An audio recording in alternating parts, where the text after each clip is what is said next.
couldn't get out. Well, you're gonna All see right, here we go, guys. Skinner package.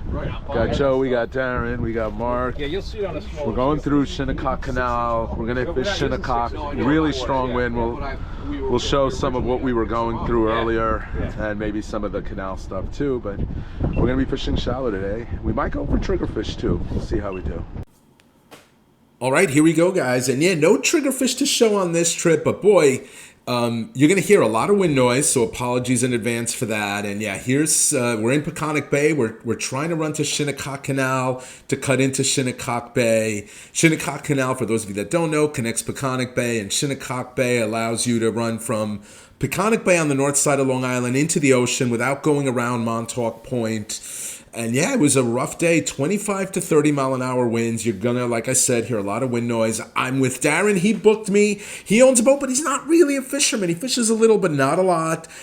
He's bringing a couple guys, work-related stuff. We got Joe and we got Mark. And yeah, I as many years as I've had a boat in Peconic Bay, going on 25 years now, I don't think I've ever piloted, maybe once, I'm struggling to remember, piloted one of my boats through Shinnecock Canal. And yeah, we're going to see that here. We're going to cut to that before we get into the fishing. And, it looks easy, but you have absolutely no idea how strong these currents are when you're trying to run through them. It's pretty remarkable in such a closed little body of water how fast that water is moving. It's actually quite unnerving if you've never done it. So do I go, it looks like there's a couple of openings there. Do I go to the right? Either one, I think. I would go right in the center. Well, I'm just wondering if the one to the left is for boats coming north. Yeah, that's a good thought. No, they got the green on the other side, so they're coming here. Oh, I got you. So it doesn't matter. Yeah. Oh, so this is telling us don't go through this way, Right. but Yeah. it'll They're tell coming that way. the boat's coming north. Okay. By the way, what do I owe you guys for this charter? I'm just asking.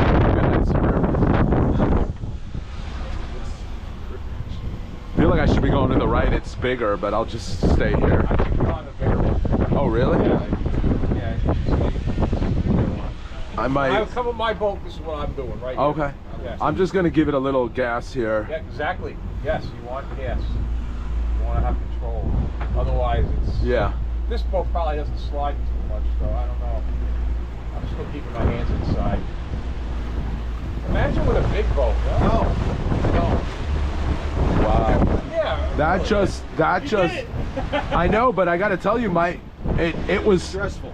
It was, because my ass was getting pushed that way. Yeah, that's why you need to... How deep it goes. That's a good one to find. And I think I've only fished Shinnecock Bay twice in my life. The big thing about this is it's really shallow water fishing. Most times we're at, 6 feet maybe. I'd say the average was the short end maybe 4 feet, the deep end maybe 11 feet. And when we got there, boy, was it disappointing. Dogfish and sea robins. That's all we were catching in the beginning. But Skinner has a few marks in here. He's had a ton of videos fishing this bay this spring and into the summer, actually. And we moved to one of his marks, and did we find the motherload of Fluke. 80 plus shorts caught and some keepers. Let's just cut right into the beginning of the action here.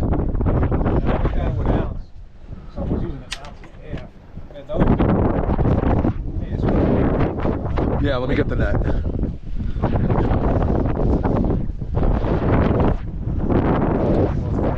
Oh, just keep going. I mean, you gotta measure them anyway. Yeah, I know. Looks good.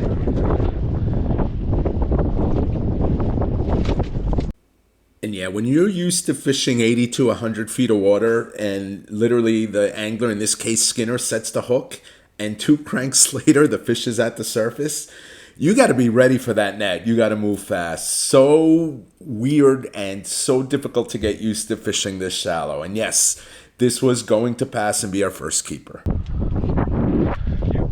And he's set up perfectly for a measure. Ooh. No, he's there. Ooh, really? Yeah, look.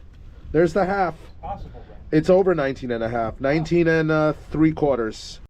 Yeah, in early August, New York changed the size limit from 19 inches to 19 and a half, 3 fish a person. This was just over 19 and a half. First keeper of the day.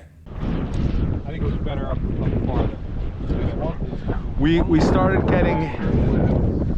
started getting hit right before the little blue-white line.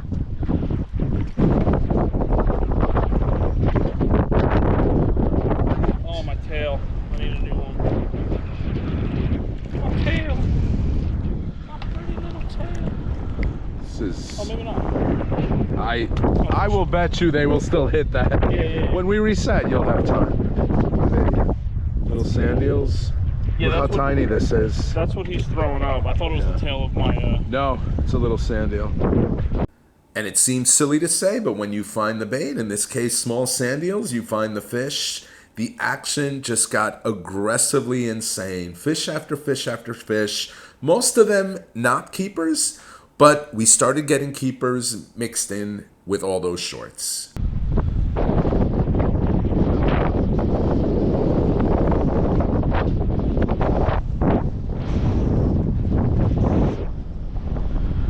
Want to reset? Yeah.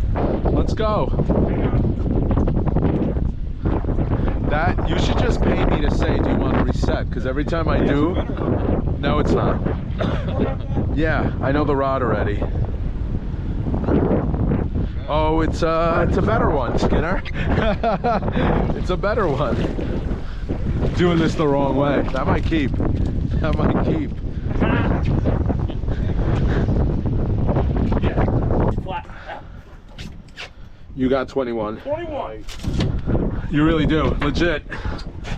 And yeah, you can hear that wind ripping. We're in a shallow bay here. You see the waves. 25 to 30 miles an hour, and we're going wind against tide right now. So I have that trolling motor down. I've had it down, I think, the entire trip, and just pushing us through that and talking to the anglers. You're going to hear me talking to Skinner right now after he releases this short he's bringing up. Ask him about the speed. Joe's going to be the next one to hook into a keeper shortly after this, but I'm positive we wouldn't have had as many keepers as we did today without that trolling motor helping us fight that wind. Just hanging on. How's the speed? I gotta slow us down, I bet. It felt good. I just Okay. brought up and it felt good. I think we're. Oh, come on. Dropped us a notch. Take us. Huh. I'll Darren hook you if I have to. Ooh, you know. Oh, swing him. Yeah, hold on. That might be a measure. I think it will be. I saw that he had swallowed it, so that's why I said let's just get him in. If this passes, you're one away from a limit. And more importantly, you're out fishing Skinner, which is always, you know, gives me a great, this might pass. I think it's close. It's close, right? There's the 19 and a half right there. Yeah.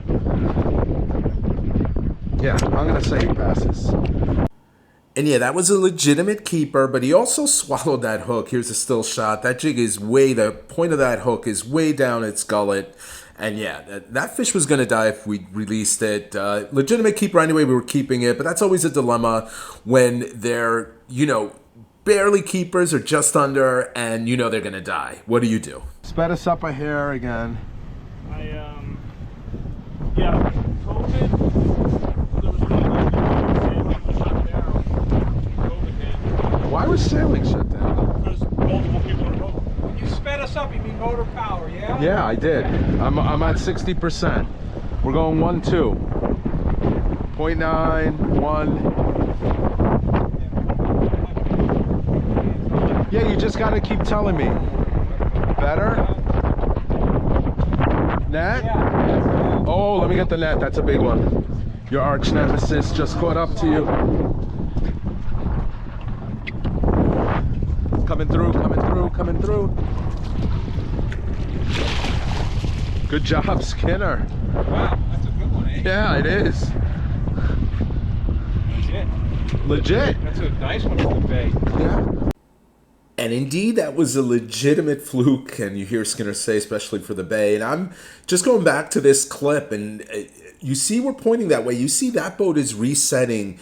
They're resetting to drift against the current with the wind. Again, that Minn Kota quest instinct is keeping us on the right track. These guys are talking to me, letting me know too fast, too slow. I'm adjusting the speed accordingly. And yeah, I know I'm beating a dead horse here, but I'm convinced that trolling motor got us all these fish. What do you use? Plastic, any plastics. Actually, Oh, these are 22. crawfish 22 Skinner. And yeah, even though Darren is the one that booked the trip, yeah, he did it more so because Mark and Joe are huge Skinner fans. That's the only reason we even went out. We weren't going to go out today because of the wind, and they really wanted to go. Like I said, Joe is from South Jersey. He booked a hotel room. So Skinner suggested Shinnecock Bay, wound up working well. But Darren is using a really heavy setup, a really large rod, heavy rod, and a lever drag reel that is probably better suited for stripers or blackfish, bigger fish for sure. Certainly not this shallow water fishing. I finally decide to have a small conversation with him about his setup and offering one of my rods, a Jigging World Nexus, with an Accurist energy. It's really overkill. Darren, to me, just hear me out. Hear me out. To me, this takes a lot of the enjoyment out of fishing when you're using something this heavy. I have this rod all rigged and ready to go. It has a 2 ounce, it has a 3 ounce bucktail. If you want to just flip out, I can do it for you.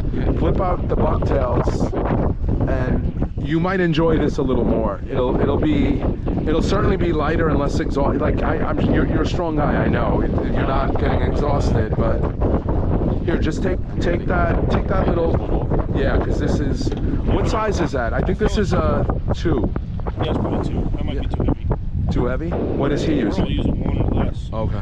He's got a 1 on. So take off the jig, and I'll take off this jig, and try this rod.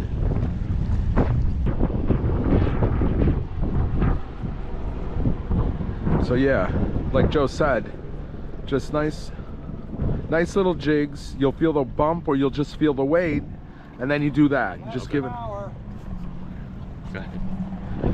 Yes, master. Okay. Yeah, you were right. Yeah. Don't reel up. No swivel on that rod. I tie the line direct. Hey, John, a little more power, please. Nothing happening in there. Whoa, there's weight. Now, go take a peek. Better though. I don't know. Yeah, he's short. I see a good thing. I'm telling you, this fish has weight. I'm measuring this guy. Look out, this fish has weight. I don't think it's gonna make it. Well, I hope it does. I appreciate you having a measure of it. we just got to fix that gulp a little. I think he's a little short, but he's heavy. It's a 3-pounder for a little fish. And yeah, Mark's fish wound up being almost 19 3/4, definitely a keeper. And you might have heard Skinner say, go take a pee. Yeah, this was actually Mark's second keeper of the day. Unfortunately, he hooked up to his first keeper as I was doing my business off the side of the boat. We'll cut to that and see the end result of when nature calls while an angler has a good fish on, what can unfortunately occasionally happen. Don't. Oh! I'm sorry. Sorry. Bad time to pee. And we'll end the video with the big fish of the trip, a 5+ pounder caught by Skinner. I should be the thumbnail picture. Right on the last drift, it was the 2-minute warning. And again, we made lemonade out of lemons on this trip. This was a trip I tried to cancel. Darren insisted we keep it. Joe had made hotel reservations. He's coming from South Jersey. And yeah, Skinner gave us an out with Shinnecock. Surprising that late August, the fish are still biting there, but I was grateful. And, you know, just something else I can target next year on bad days or when the bite is really hot in Shinnecock Bay.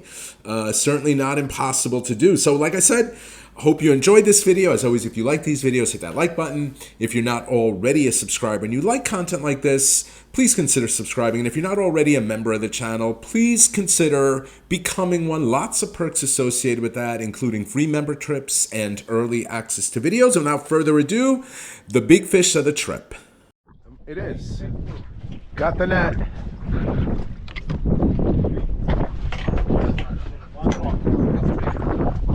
Coming over, coming over. Got him. That's your limit. Nice fish. Man, in the 2 minute, almost a lot. No, it's a good one. Wow. Yeah, he took off like something else, you know? Wow, big fish.